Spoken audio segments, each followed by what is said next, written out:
Quand le Sahel Benkan retentit, les mots prennent tout leur sens. Soldats, nous sommes tous déterminés,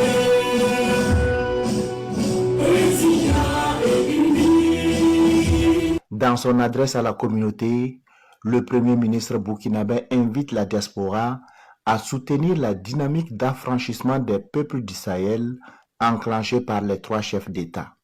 C'est un combat pour la dignité et c'est un combat pour écrire une nouvelle page de l'histoire des peuples du Sahel. C'est aussi un combat réservé à nos enfants et à nos petits-enfants de meilleurs horizons. C'est un combat pour faire en sorte que les peuples du Sahel profitent pleinement des abondantes richesses du Sahel. Pour le chef du gouvernement malien, face à l'adversité, la seule alternative pour la Confédération est de se battre. Et pour vaincre, le général Abdoulaye Maïga appelle les fils du Sahel à l'union.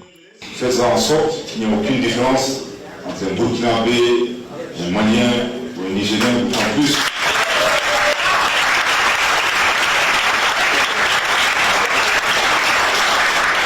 D'autant plus que dans la vision de nos chefs d'État, la Confédération n'est qu'une étape transitoire pour aller vers, Inch'Allah, vers une fédération dans laquelle il y aura une seule citoyenneté, la citoyenneté de la Confédération, de l'Alliance des États du Sahel. Le Premier ministre nigérien, pour sa part, appelle à la solidarité afin de relever les défis communs, notamment la lutte contre le terrorisme. Fortement mobilisée, la diaspora qui perçoit cette rencontre comme un espoir est restée attentive aux messages des 3 chefs de gouvernement. Des messages qui sont des messages d'unité et des messages de combativité. Nous sommes dans un combat pour la souveraineté, nous sommes dans un combat pour l'épanouissement donc du Sahel. Et nous, ça nous fait du baume au cœur quand nos premiers responsables sont unis et nous appellent à l'unité. Ça nous réconforte, ça nous donne encore du tonus pour pouvoir travailler ensemble pour le développement de nos pays. Nous sommes surtout là pour apporter notre soutien à la dynamique qui se passe au pays, au Burkina en particulier et l'AES en général. Et nous prions Dieu afin que vraiment Dieu les guide dans cette dynamique de libération.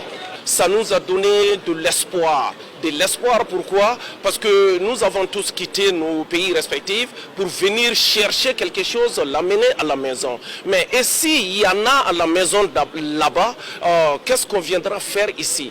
Donc c'est un message très fort qui va nous pousser à apprendre ici les exemples d'ici pour aller développer chez nous. Je pense que l'idée de l'Union africaine, qui n'a pas marché depuis les années 60, aujourd'hui est en train de prendre son embryon, je dirais, au sein de l'AES. Et ce n'est pas non seulement une fierté pour nous d'être citoyens de l'AES, mais même les autres Africains. Et même les Noirs américains sont très fiers de ce qui se passe dans l'AES. Par la voix de leurs représentants, les différentes communautés rassurent. Elles se tiennent aux côtés des dirigeants de la Confédération pour apporter leur pierre à l'œuvre de construction d'un espace confédéré.